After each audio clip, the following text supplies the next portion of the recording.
How to change language in Wordscape. Hey everyone, welcome back to the channel. In today's video, I'll show you how to change the language in Wordscapes and modify its language settings. So if you want to play the game in different language, this guide will help you out. So without further ado, let's get started. So first thing first, open the Wordscapes app on your phone and make sure your game is updated to the latest version to access all the latest settings. And once you are on the main screen of the game, simply tap on the gear icon shown in the bottom right corner of the screen. And after tapping on that, a pop-up menu will appear. From that menu, you simply have to look for the option language. Once you found it, simply tap on it. And here you will see a list of available language.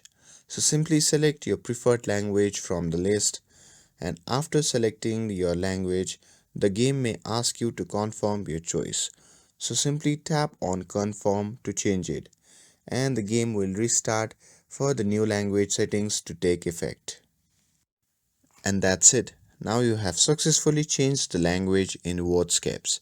With this, if you found this video helpful, then don't forget to like, share and subscribe to get updated for more videos. Thanks for watching, and I'll see you in the next video.